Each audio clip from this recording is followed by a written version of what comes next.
bonsoir à votre émission sur la santé, sur l'hygiène, à boire plus santé. Ce soir, un débat sur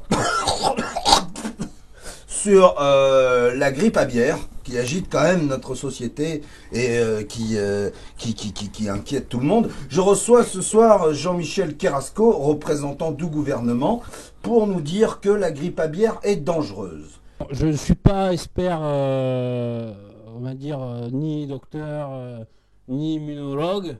Donc moi je fais confiance aux gens qui savent. Moi, je suis policier municipal à la ville de Nice. Ah oui, donc vous faites confiance à vous. Je fais confiance à mes supérieurs. C'est tout, c'est normal, non? C'est comme ça que je l'entends. Aux gens qui savent, monsieur. Il est évident un argument pour l'hygiène. Oui, non, mais la grippe est dangereuse. Qu'est-ce que vous voulez que je vous dise? C'est comme ça. C'est comme l'hépatite ou. Ça va, vous n'avez pas un problème? Ah, tu vois. D'accord. Je suis un professionnel de la santé. C'est pour ça monsieur, qu'il faut boire régulièrement sa dose de bière quotidienne. C'est très important. Alors, j'allais y venir. On accuse le gouvernement que vous soutenez, notamment Madame la ministre de la Santé belge, Madame Roselyne Bachbière, en accord avec Monsieur Jean-Louis Borbière et Brice Hautefeu, d'avoir acheté 2500 hectolitres de 8,6 en trop pour prévenir de cette grippe aviaire qui, selon les dires de votre gouvernement belge, vient quand on ne boit pas assez de bière. Qu'avez-vous à répondre à cette accusation? Écoutez, comme toujours chez moi, la sagesse populaire. Il vaut mieux prévenir que guérir.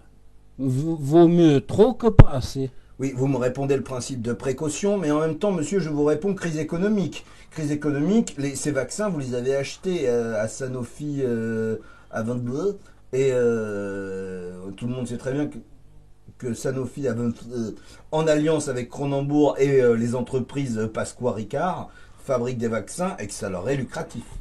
Ce que je sais, c'est que il y a plus de 28 ans que je bois minimum 1,5 litre, voire 3 litres de bière par jour, en dehors des autres liquides, et je ne suis jamais malade. Et vous vous en portez très bien. Mais je me porte très bien. Ça se voit, non? Regardez, je suis en pleine santé. D'ailleurs, à votre santé. Mais sur cette histoire, au-delà du fait que vous vous portez bien, vous, parce que vous me sortez votre exemple de vous, qu'est-ce qui nous prouve que cet achat massif de bière chez Cronenbourg et Pasqua Ricard Adventis était justifié? Eh bien, qu'est-ce qui nous le prouve? Il nous prouve que tout le monde est bien portant autour de moi, et je peux vous dire que de mon entourage, il y a beaucoup de grands buveurs de bière. Eh bien, excusez-moi, je vais accueillir notre deuxième invité, qui est un contradicteur, qui est monsieur John Siroz. John Siroz, qui n'est pas franchement contre la bière ni contre l'alcool, mais qui n'est pas d'accord avec vous et qui pense que c'est un complot contre l'État, un complot de l'État contre les buveurs de bière. Il est bien évident que ce sont les grosses multinationales, Canterbro, Cronenbourg, qui font une surproduction de bière abusive et qui inondent le marché et qui cherchent à faire boire tout le monde leur excès de Donc bière. vous êtes contre l'alcoolisme? Je n'ai pas dit ça. Je ne dis pas ça. Mais il faut un petit peu protéger le petit viticulteur qui fait son petit vin, qui fait pousser ses champignons, et se méfier un petit peu de cette capitalisation, de cette mondialisation de l'alcoolisme. Attendez, monsieur, vous êtes il est tout à fait possible de boire sa bière de façon à éviter la grippe à bière et à côté d'acheter son petit vin à la cave coopérative. Déjà, est-on sûr sûr que la grippe à bière La bière n'existe Est-on pas. sûr que la grippe à bière vient de Belgique? C'est un hallucinogène. Est-on sûr que la grippe à bière vient de Belgique? C'est un hallucinogène. La grippe à bière, ça n'existe pas. Parlez aux docteurs, aux professeurs des universités et des hôpitaux parisiens et vous verrez si... Écoutez, vous verrez si Mais c'est... Parisien, mais c'est attendez. un complot qui vient Les de Paris.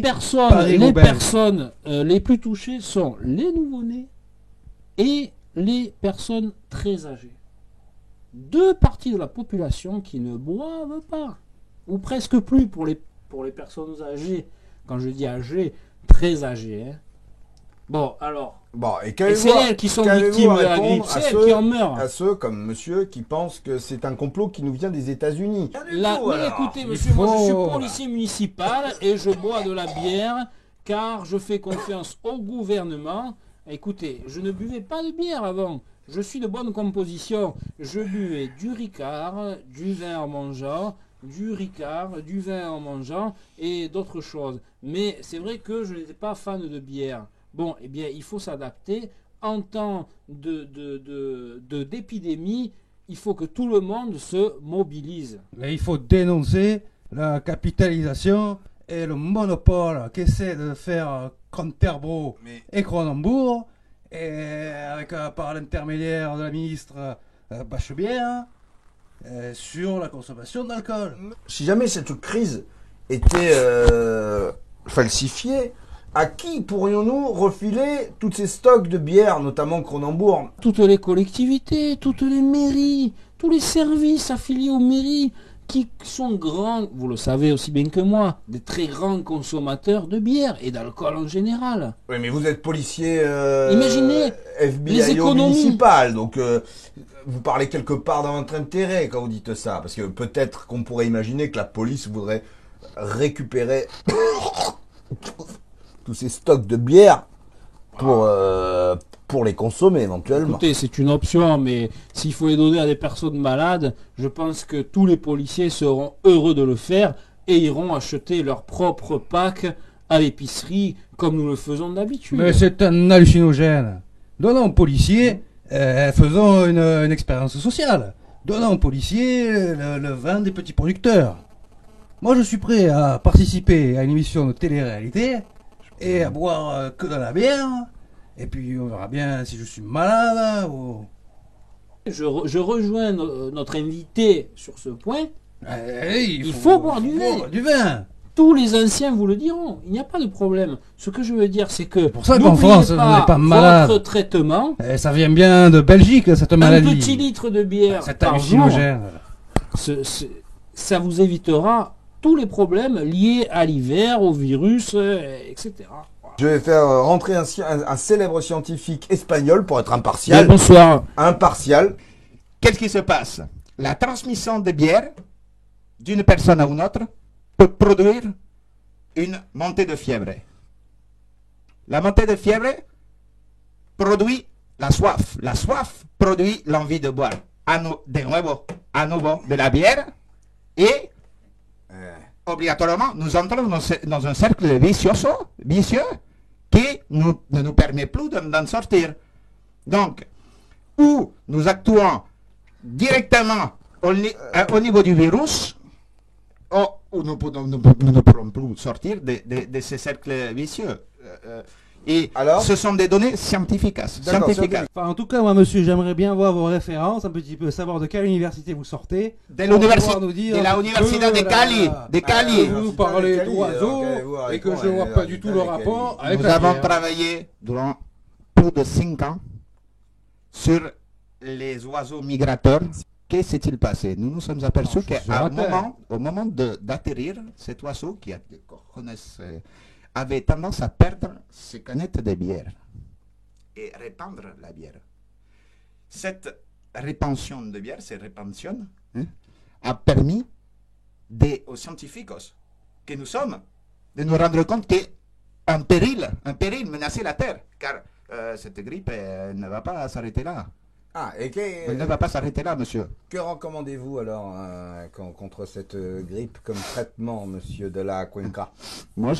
Alors, il y a 2 possibilités de traitement. Ou bien il faut directement fusiller les personnes, puis brûler, auquel cas nous n'avons plus de problème, car le virus de la grippe aviaire ne survit pas à la crémation. Vous nous prenez pour des cons à votre histoire de crémation. Il y a une autre possibilité, beaucoup plus suave, beaucoup plus douce. L'autre possibilité, c'est arrêter Vous avez pris de la cocaïne. Arrêtez la cerveza. Vous avez pris de la cocaïne. Je vois que vous reniflez, monsieur de la Cuenca. Vous êtes un cocaïnomane. Et je n'ai jamais été malade, moi, monsieur. J'ai côtoyé des mouettes à bière. J'ai côtoyé des mouettes à whisky. Et je n'ai jamais, à aucun moment, été malade. La grippe à bière n'existe pas. La grippe à bière n'existe pas. Alors, vous allez faire croire que ça vient de Belgique. Après, vous allez nous faire croire que par des oiseaux qui ont des grosses couilles, ça revient d'Espagne. Mais vous vous moquez de qui? Du petit producteur.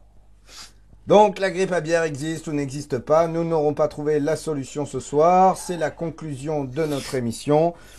Merci de nous avoir suivis. Ça à boire plus santé.